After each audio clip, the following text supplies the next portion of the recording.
नमस्कार, आप सभी का बहुत बहुत स्वागत है। एबीपी न्यूज आपके लिए लेकर आया है टेलीविजन हिस्ट्री का आज तक का सबसे ग्रैंड शो साक्षात। आज हम आपको वो दिखाने वाले हैं जो आपने पहले कभी नहीं देखा होगा। आज तक आपने वेदों पुराणों पर आधारित जाने कितने किस्से देखे सुने होंगे।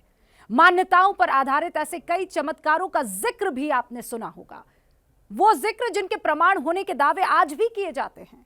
लेकिन टीवी इतिहास में आज पहली बार आपका एक ऐसे सच से साक्षात्कार होगा जिसकी दहलीज पर कदम रखना करीब करीब असंभव है।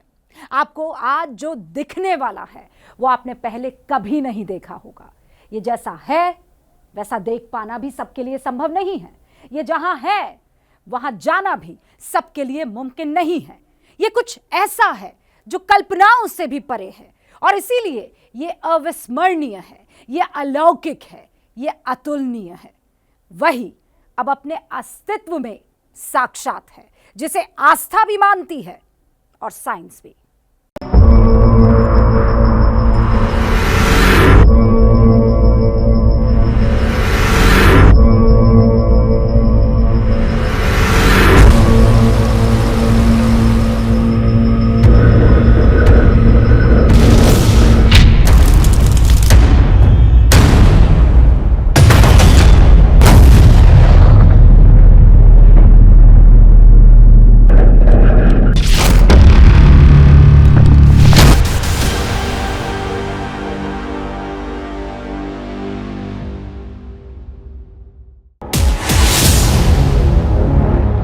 आज साक्षात ऐसे गुमनाम सच से जो असंभव है, जो अंतहीन है,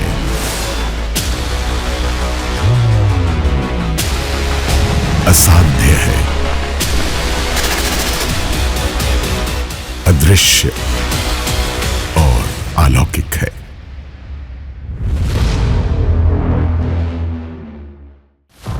आज साक्षात उस अकल्पनीय संसार से जिसके बारे में कभी किसी ने सुना नहीं, जिसे कभी किसी ने देखा नहीं, जहां आज तक कभी किसी के कदम पड़े नहीं। आज साक्षात ब्रह्मांड की उस अबूझ पहेली से जिसका वजूद विज्ञान को चुनौती देता है। लोहे की कोई भी ऑब्जेक्ट इस चोटी के ऊपर से जाती है तो वो अचानक से गायब हो जाती है। 18,000 फीट ऊंची बर्फ की विराट, अजेय और वीरान चोटियां, जहां टेम्परेचर कब और कैसे -20 डिग्री का गोता लगा दे, बर्फीली हवाएं वहां कब खून जमा दें। हमें समझ में नहीं आ रहा कि इस बर्फबारी के बीच अब हम रात यहाँ पर कैसे गुजारेंगे। उस साक्षात के पहरेदार कब जिस्म को बर्फ का बुत बना दे, कोई नहीं जानता, क्योंकि वहां जाने की जुर्रत आज तक जिसने भी की वो फिर कभी लौट के नहीं आया। एक दल इन चोटियों के ऊपर गया था। 15 लोगों की वो टीम थी जिसमें 6 लोग वापस आए थे। जिसके जर्रे जर्रे में रहस्यों का अथाह अंबार हो, जहां कदम रखने का मतलब कायनात के उसूलों को सीधी चुनौती देना हो। आज तक का ये रिकॉर्ड आगे जो पर्वतारोही है उन्होंने भी चोटी में चढ़ने का प्रयास किया, लेकिन वो लोग भी सफल नहीं। टेलीविजन हिस्ट्री में पहली बार उस साक्षात के बेहद खतरनाक तिलिस्म को तोड़ने, उसे करीब से निहारने, उस साक्षात को पहली बार कैमरे में कैप्चर करने की जिद और जुनून था। लिहाजा एबीपी न्यूज के जाबाज रिपोर्टर श्रीनिवास ने सिर पर कफन बांधकर साक्षात की मिस्ट्री सुलझाने की ठानी। आज वो साक्षात दिखेगा जिसके एक एक फ्रेम को देखने परखने के बाद हर जुबान से एक ही लफ्ज निकलेगा, यकीन नहीं होता।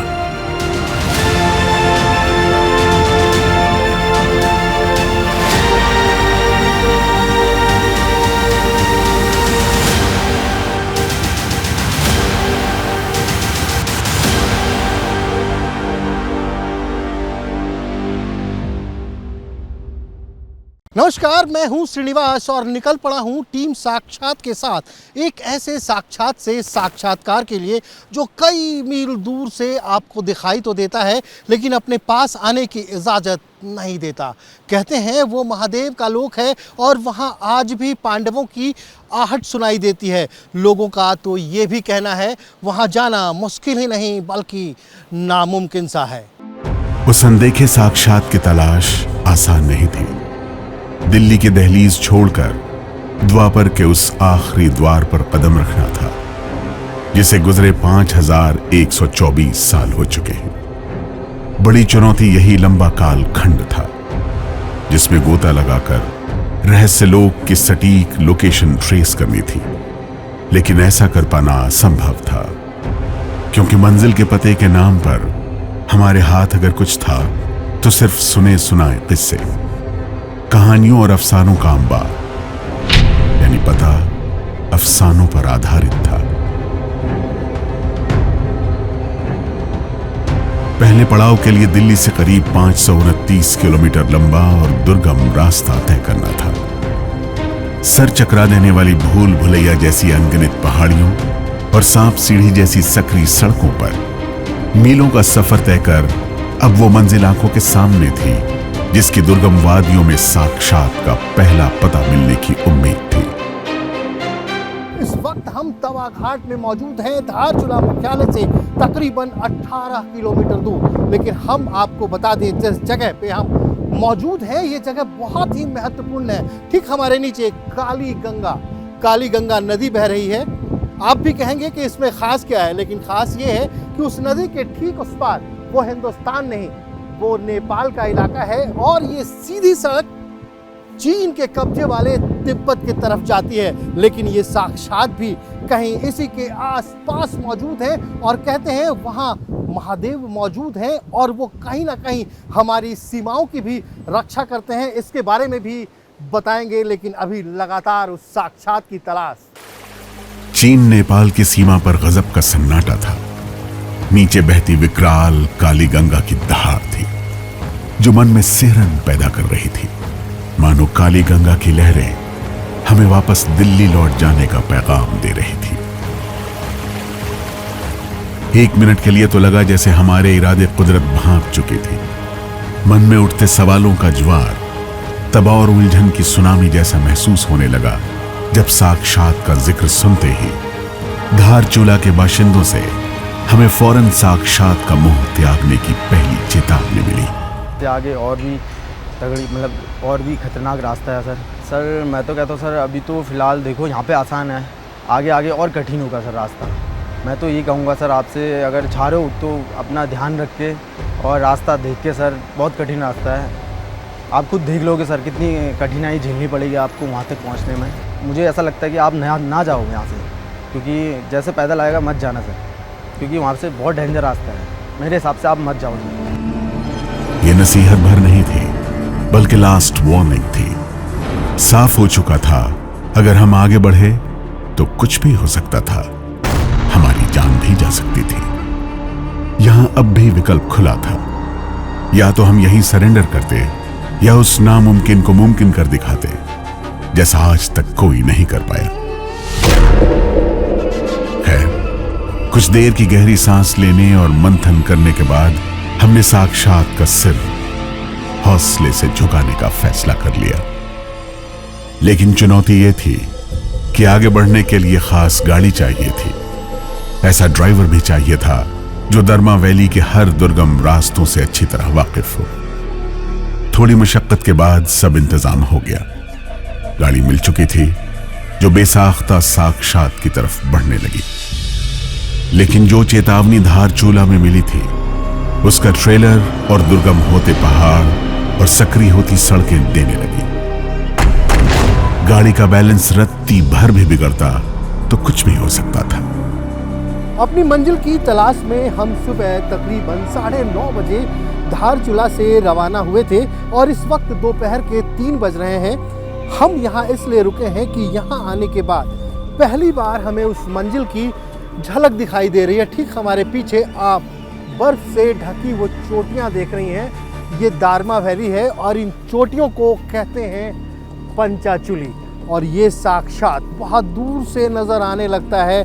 अभी हम यहाँ हैं लेकिन वहाँ पहुँचने में हमें वक्त लगेगा, शायद आज हम वहाँ नहीं पहुँच पाएँ। और इस बीच आप देख सकते हैं मौसम भी ख़राब हो रहा है। लोगों ने वहाँ से चलने के पहले हमें ये बताया था कि अगर वहाँ जा रहे हैं तो बहुत ही सावधान रहिएगा, और कहीं भी किसी भी जगह पे लैंडस्लाइड की संभावना लगातार बनी रहती है। लेकिन फ़िलहाल हमें वो पहली झलक मिल गई है।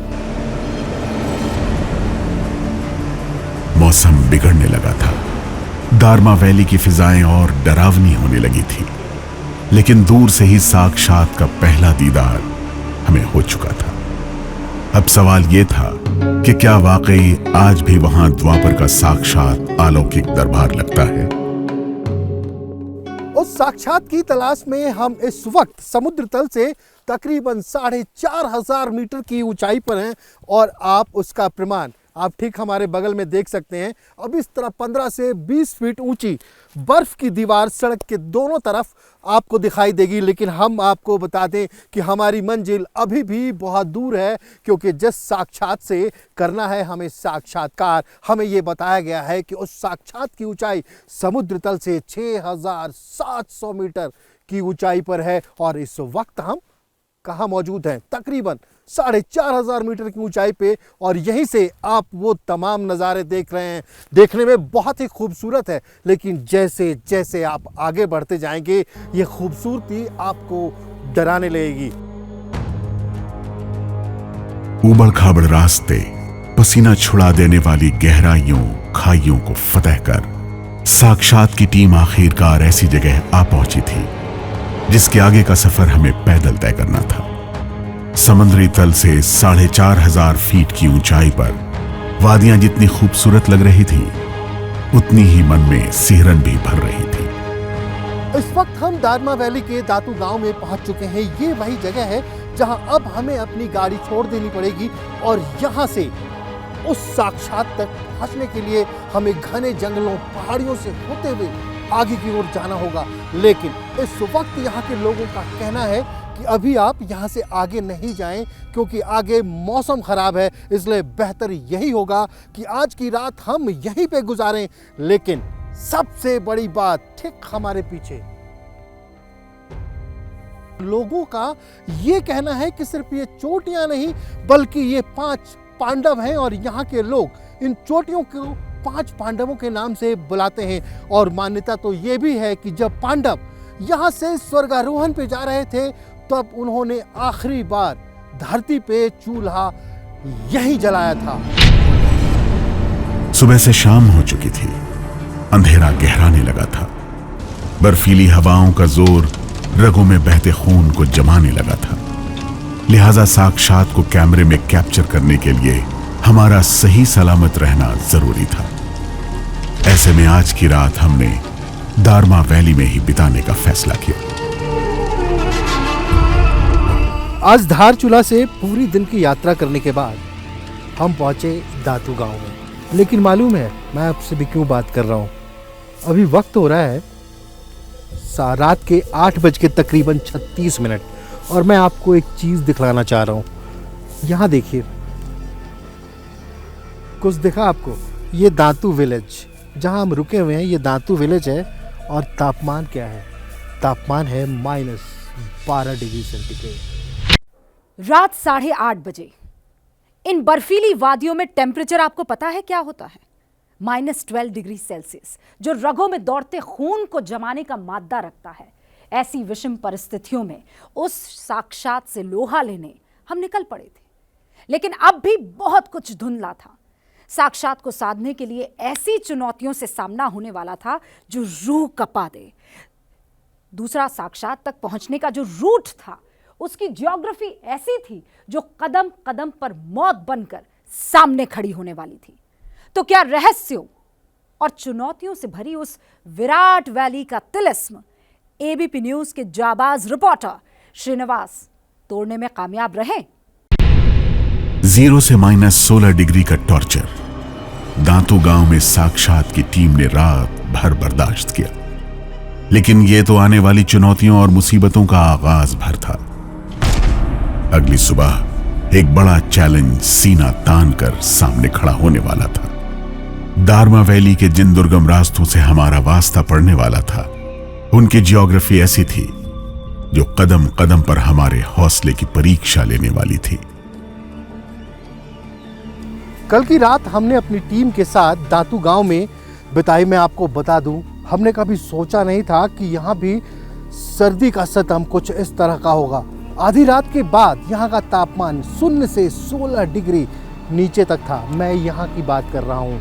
और अब हमारी टीम निकल चुकी है उस साक्षात की तरफ जो ठीक अब आपके पीछे जो सबसे ऊंची चोटी है, लेफ्ट से दूसरी, उसकी ऊंचाई समुद्र तल से तकरीबन 6,904 मीटर है।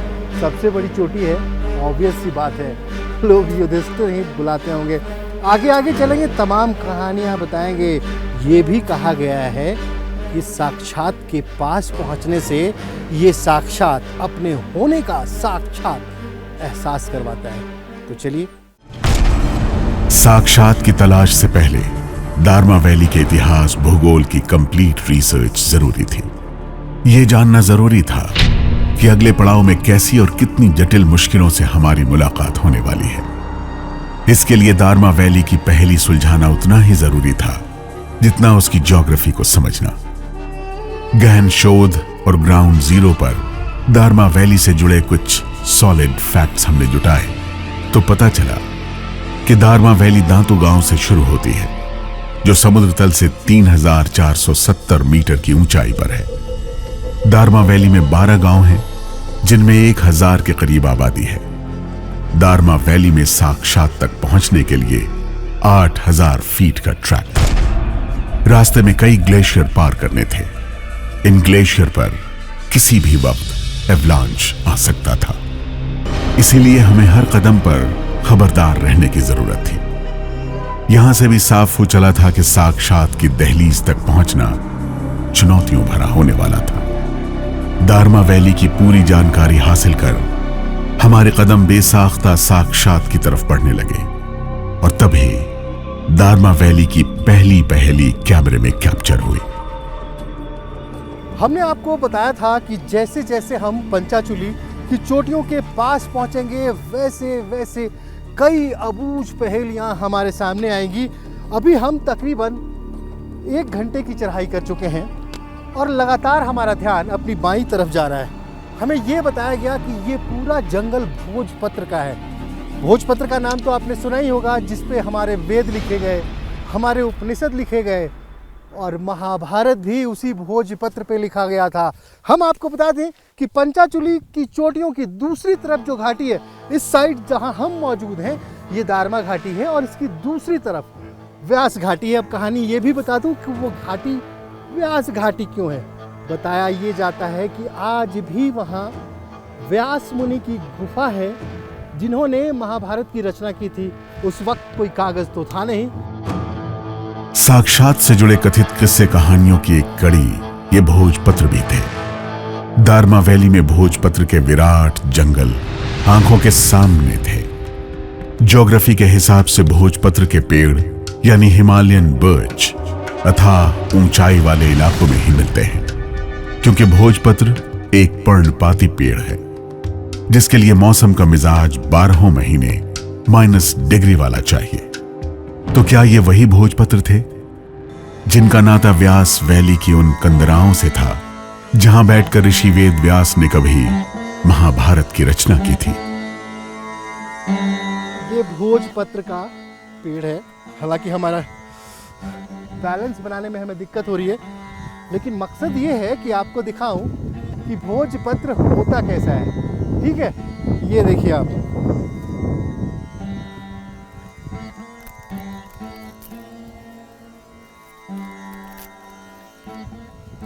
ये देखिए, ये भोजपत्र है।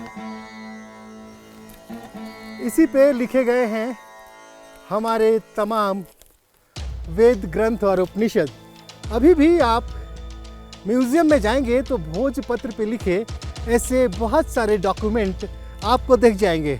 आपने हो सकता है शायद म्यूजियम में आपने देखा होगा कोई भोजपत्र, लेकिन भोजपत्र क्या होता है, कैसे होता है, संभाल के।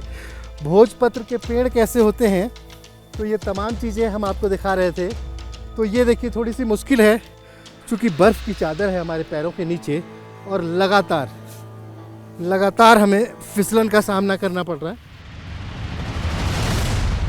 भोज वृक्ष हिमालयन जोन में समुद्र तल से 4500 मीटर की ऊंचाई पर ही सरवाइव कर पाते हैं। उत्तराखंड के गंगोत्री और दारमा वैली के अलावा कश्मीर में भोज वृक्ष पाए जाते हैं जो 2500 से 4500 मीटर की ऊंचाई वाले इलाके में ही होते हैं। 2007 की एक रिपोर्ट बताती है कि ये पेड़ आज विलुप्त होने के कगार पर हैं। खैर, हमारी जिज्ञासा भोजपत्र का इतिहास भूगोल समझने से ज्यादा उस साक्षात को निहारने की थी जिसकी तलाश हमें दिल्ली से यहां तक ले आई थी। दारमा वैली की दुर्गम और बर्फीली वादियों पर ट्रैकिंग करते हम अब तक 5 किलोमीटर का रास्ता तय कर चुके थे। जैसे जैसे कदम आगे बढ़ रहे थे, दारमा वैली और डरावनी होती जा रही थी क्योंकि आगे नो मैन्स लैंड शुरू होने वाला था। जैसे जैसे हम पंचाचूली के करीब पहुंचते जा रहे हैं, वैसे वैसे रास्ता बहुत ही दुर्गम होता जा रहा है। मैं आपको बताऊं कि यहाँ से अब पूरा जंगल का इलाका है और इस इलाके में जब हम यहाँ के युवाओं से बात कर रहे थे, स्थानीय लोगों से बात कर रहे थे, तो उन्होंने हमें बताया था कि यहाँ पे स्नो लेपर्ड यानी कि बर्फ़ में रहने वाला तेंदुआ और बर्फ़ में रहने वाले भालू कभी कभी सामने आ जाते हैं। तो अब यहाँ से हमें बहुत ही सावधान होकर चलना होगा क्योंकि एक तो चारों तरफ फिसलन है, क्योंकि आप ऊपर से नीचे जहाँ तक देखें बर्फ़ ही बर्फ़ है और बर्फ़ पिघलने से पूरा रास्ता फिसलन वाला है। इसलिए हर एक कदम जमा कर रखना होगा। एक छोटी सी भूल बहुत बड़ी भूल साबित हो सकती है। एक तो कई फीट तक जमी बर्फ, दूसरा वीरान और सुनसान बर्फीला जंगल जहां किसी भी पल हमारा सामना स्नो लेपर्ड और भालू जैसे आदमखोर जानवरों से हो सकता था। बर्फीले रास्ते पर ट्रैकिंग के दौरान अब एक एक कदम मीलों जैसा लगने लगा था। ऊंचाई और बढ़ने लगी थी, रास्ते और जोखिम भरे हो चुके थे। यहां एक चूक मौत को न्योता दे सकती थी। ऊपर से नीचे जहां भी आप नजर डालेंगे सिर्फ बर्फ ही बर्फ है और ऐसी वैसी बर्फ नहीं। अगर एक छोटी सी चूक होती है तो आप देख सकते हैं नीचे की तरफ सीधी खाई है, उस पर भी बर्फ है, सीधी फिसलन। तो एक एक कदम बिल्कुल जमा कर रखना है। आप देख सकते हैं इस तरह से लगातार तकरीबन 2 किलोमीटर हो चुके हैं हम ऐसे ही बर्फ में। कहीं इतनी बर्फ है कहीं घुटने तक और कहीं कहीं तो घुटने से भी ज़्यादा बर्फ है, लेकिन लगातार हमारी टीम उस साक्षात की तरफ बढ़ती जा रही है और हमें ऐसा लग रहा है कि अब हम अपने साक्षात के बहुत ही करीब हैं। साक्षात का एड्रेस दारमा वैली की पंचाचूली थी। बर्फ से लदी वो 5 चोटियां जिनका ताल्लुक द्वापर युग से माना जाता है, जिसका जिक्र वेदों और पुराणों तक में मिलता है जैसे दावे पुराणों में किए गए हैं।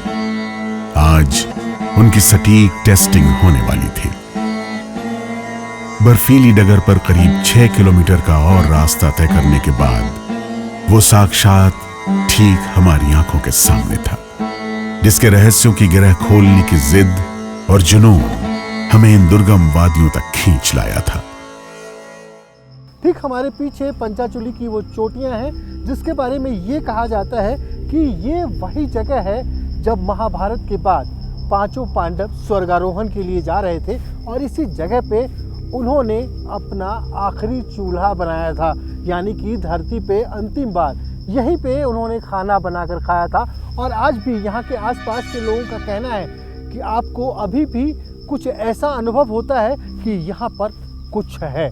तो आज हम इस चीज़ को समझने के लिए यहीं कहीं आसपास अपना टेंट लगाएंगे, क्योंकि लोगों ने ये बताया है कि तकरीबन सुबह के 4 साढ़े 4 बजे जब इस इलाके में जो अमूमन होता है लोगों के घर का चूल्हा जलता है 5 साढ़े 5 6 के करीब, उसी दौरान लोग कहते हैं कि ऐसा कभी कभी होता है कि मानो ऐसा लगता है कि इस पहाड़ी के ऊपर से या इसके आसपास कहीं धुआं उठ रहा है। हमारी टीम इंतजार करेगी उस वक्त का जिसके बारे में ये कहा जाता है कि यही वो वक्त होता है जब पांडवों का चूल्हा जलता हुआ नजर आता है। साक्षात तक पहुंचना चैलेंजिंग था, लेकिन अभी हमारा असल इम्तिहान होना बाकी था।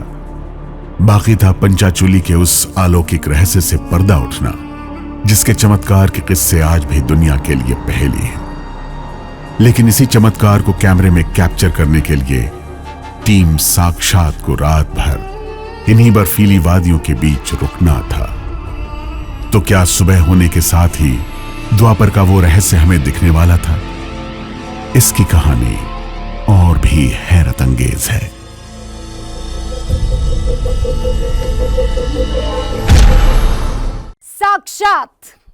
साक्षात से पहला साक्षात्कार हो चुका था, लेकिन बर्फीली फिजाओं के बीच अब हमें और सतर्क रहने की जरूरत थी, क्योंकि पंचाचूली में मौसम किसी भी वक्त जानलेवा साबित हो सकता था। एक चुनौती अपने लिए महफूज ठिकाना ढूंढने की भी थी, जहां हमें रात भर बर्फ के बीच सरवाइव करना था, और दूसरा डेंजरस फैक्टर था यहां आने वाला एवलांच, जो किसी भी वक्त हमें दफन कर सकता था। अगले 10 घंटों तक साक्षात की टीम को इन चुनौतियों का सामना करना था। तो क्या जो चैलेंज हमने लिया था वो पूरा हुआ? क्या द्वापर के उस चमत्कार से पर्दा उठा? यकीन मानिए, इन सवालों के जवाब जब मिलेंगे तो आप भी हैरान रह जाएंगे। जिस असंभव को संभव करने की जिद थी, जिस साक्षात को कैमरे में कैद करने का जुनून और जज्बा था, वो साक्षात हमारा इस्तकबाल कर रहा था। पंचाचूली की जिन 5 चोटियों का रहस्य आज भी विज्ञान के लिए अबूझ पहेली है, बर्फ से लदी वो 5 चोटियां ठीक हमारी आंखों के सामने थी।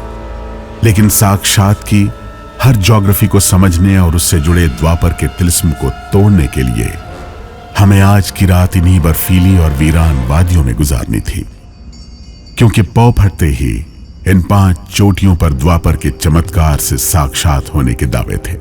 लेकिन उससे पहले हमें अपने लिए एक सुरक्षित जगह खोजनी थी। पंचाचूली की इन रहस्यमयी चोटियों के आसपास लगातार मैं अपनी टीम के लिए एक सुरक्षित जगह की तलाश में हूं, क्योंकि हमें आज की रात यही गुजारनी है। और आप देख सकते हैं चारों तरफ बर्फ ही बर्फ है, और लगातार इन पहाड़ियों के बीच से चट्टानों के खिसकने की आवाज़ें आ रही हैं, जो कि यहाँ अक्सर होता है इस मौसम में। ग्लेशियर पिघल कर नीचे आता है। हालांकि वो आवाज़ शायद आप हमारे कैमरे में नहीं सुन पा रहे होंगे, इसलिए हमें तलाश है एक सुरक्षित ठिकाने की जहां हम अपनी टीम के साथ रात गुजार चुके। मैं आपको बता चुका हूं कि यहाँ रात का तापमान तकरीबन 0 से 20 डिग्री नीचे होगा, लेकिन एक सुरक्षित स्थान की तलाश लगातार जारी है, जहां पे आज रात हम इंतज़ार करेंगे उस घड़ी का जिसके बारे में यहाँ आसपास के लोग कहते हैं कि आज भी एक अंगीठी जलती है पांडवों की, और उससे धुआं उठता दिखाई देता है। पंचाचूली के भूगोल को खंगालने पर इस रहस्यमयी संसार से जुड़े कई और चौंकाने वाले फैक्ट्स सामने आ चुके थे। करीब 21,000 फीट ऊंची इन चोटियों पर आज तक परिंदा भी पर नहीं मार पाया। हैरान करने वाली थियरी ये भी थी कि आज तक ये 5 चोटियां नो फ्लाइंग जोन में रखी गई हैं। जिसने भी इस नियम को तोड़ा उसने कयामत से साक्षात किया। बचपन से हमें किताबों में ये पढ़ाया गया कि पर्वतराज हिमालय हिंदुस्तान की सरहदों की रक्षा करता है, लेकिन आखिर कैसे? एक और रहस्य पंचाचूली के बारे में जो हिमालय से जुड़ी है, हम आपको बता दें। ठीक हमारे पीछे जो ये पंचाचूली की 5 चोटियां दिखाई दे रही हैं, लगभग 6904 मीटर की ऊंचाई, 21,000 फीट के आसपास।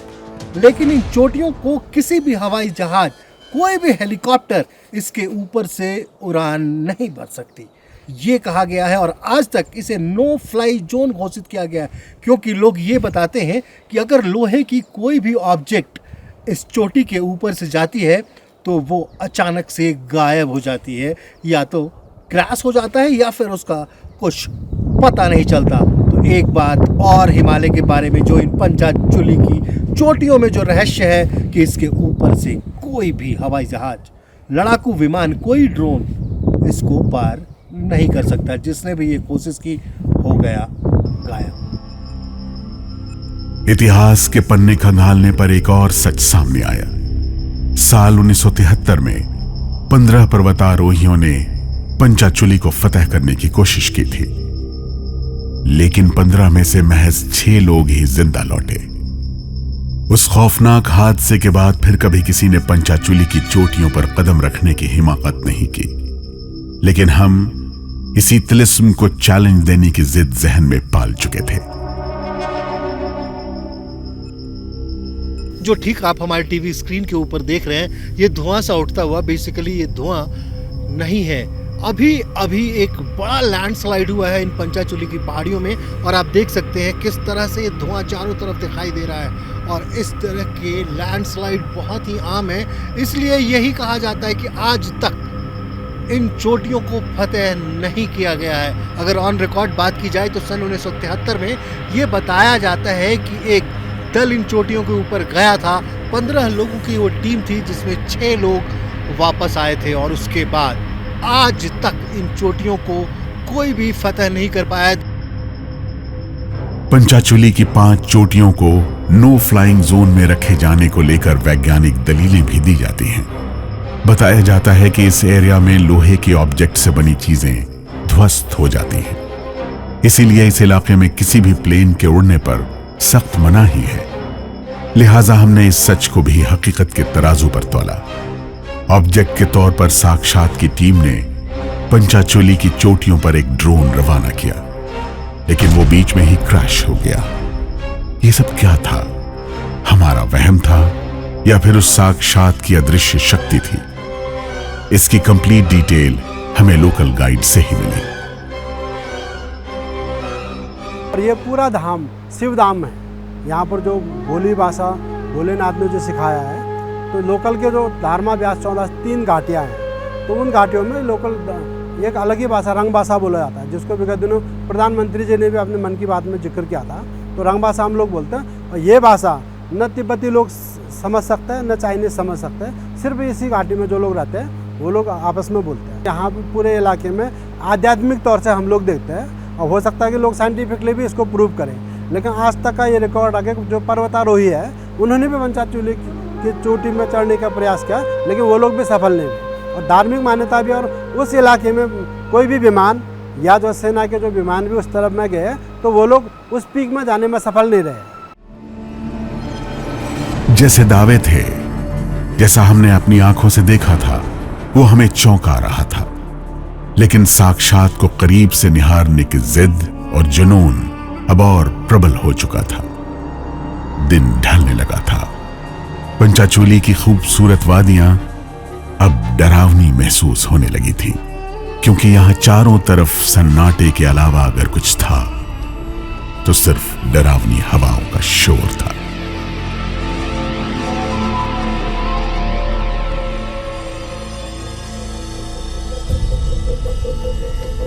दिन ढला तो मौसम ने अपने तेवर दिखाने शुरू कर दिए। भौगोलिक तौर पर दारमा वैली में मौसम किसी भी वक्त करवट ले लेता है, लेकिन आज हमारे साथ मौसम ऐसी आंख मिचोली खेलेगा, इसकी उम्मीद कतई नहीं थी। सुरक्षित ठिकाने की तलाश के दौरान ही दारमा वैली में तेज हवाएं चलने लगी और अचानक बर्फ का तूफान आ गया। पंचाचुली की चोटियों के पास हम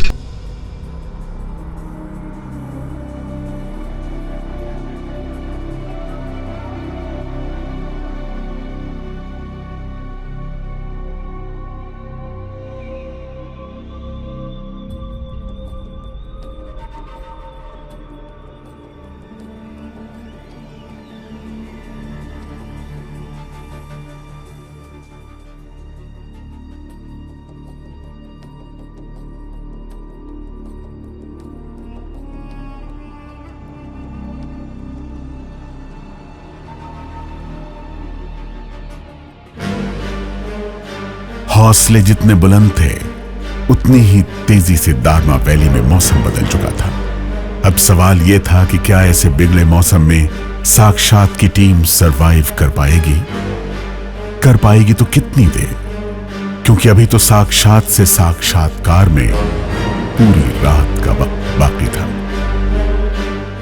फिर हम इंतजार करेंगे उस वक्त का जिसके बारे में यहाँ आसपास के लोगों में ये चर्चा रहती है, ये किंवदंतियां हैं कि उस वक्त में एक अंगीठी जलती है और पंचाचूली के पहाड़ों के बीच में धुआं सा दिखाई देता है। हालांकि मौसम हमें बार बार इस चोटी के नजदीक जाने से रोक रहा है, लेकिन हमने भी ये जिद ठानी है क्या इस मौसम में हम सरवाइव कर पाएंगे। आज के बारे में फोरकास्ट किया गया है जिस इलाके में हम हैं कि यहाँ तापमान रात में 0 से 25 डिग्री नीचे तक जा सकती है, लेकिन हमने भी ये ठाना है कि सरवाइव भी करेंगे और साक्षात्कार भी करेंगे।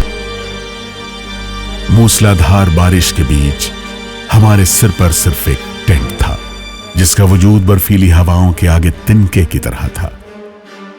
खैर, पूरी रात दारमा वैली में गुजारने के बाद आखिरकार पंचाचूली की बर्फीली पहाड़ियों पर दफन द्वापर के उस सच से साक्षात हो ही गया जिसे लोग पांडव काल का सबसे बड़ा करिश्मा मानते हैं। देखिए आप कैसे धुएं का उड़ता गुबार आपको नजर आ रहा है। तो अभी ये बताया जा रहा है, हमारे जो सहयोगी हैं साथ में स्थानीय, वो कह रहे हैं कि ये ऊपर से लैंडस्लाइड हुआ है। और देखिए इस तरह की लैंडस्लाइड यहाँ लगातार होती रहती है। जब हम यहाँ पहुँचे, हम बहुत करीब हैं उस रहस्य की तलाश में जिसके बारे में ये कहा जाता है कि आज भी पांडवों की अंगीठी जलती है। अभी फिर से धुआं उठ रहा है। लोग ये भी कहेंगे कि ये अंगीठी का धुआं है, लेकिन मुझे जो नजर आ रहा है बहुत तेज आवाज के साथ ये धुआं उठा है, तो कहीं ना कहीं इन पहाड़ियों के अंदर एक लैंडस्लाइड हुआ है। दारमा वैली करीब 18,000 फीट की ऊंचाई पर मौजूद है, जबकि कई पहाड़ियां 21,000 फीट ऊंची हैं। भौगोलिक तौर पर यह इलाका 12 महीने बर्फ से ढका रहता है। ऐसे में पंचाचूली की पहाड़ियों पर अक्सर एवलांच आते रहते हैं जो जमीन से टकराते हैं तो धुएं का गुबार उठता है। शायद इसी धुएं को यहाँ के बाशिंदे द्वापर के चमत्कार से जोड़ते हैं। वैसे एक सच ये भी है कि साइंस के लिए आज भी पंचाचूली की चोटियां एक अबूझ पहेली है। जो साक्षात हमारे कैमरे में कैद हुआ वो आपने देखा, परखा और समझा। ये आपकी दुआओं का ही असर था कि हम इस साक्षात के साथ साक्षात्कार करने में सफल हुए। कल की शाम जब हम अपनी टीम के साथ इन ऊंची बर्फीली पहाड़ियों में थे, अचानक मौसम ने करवट बदला और बर्फबारी बर्फ के तूफान के साथ जारी हो गई। लगातार लैंडस्लाइड की आवाज़ आने लगी और हम अपनी टीम के साथ एक सुरक्षित ठिकाने की तलाश में भागने लगे। एक ठिकाना तो मिल गया, लेकिन उसके बाद रात होते ही तापमान 0 से तकरीबन 20 डिग्री नीचे। ऐसा लग रहा था कि क्या हम कल सुबह की पहली किरण देख पाएंगे। मौत और जिंदगी के बीच संघर्ष जारी था, लेकिन आखिरकार जिंदगी की जीत हुई और हम इस साक्षात के साथ साक्षात्कार करने में सफल होंगे। तो आज हमें दीजिए इजाजत और अगले एपिसोड में मिलेंगे किसी और साक्षात के साथ।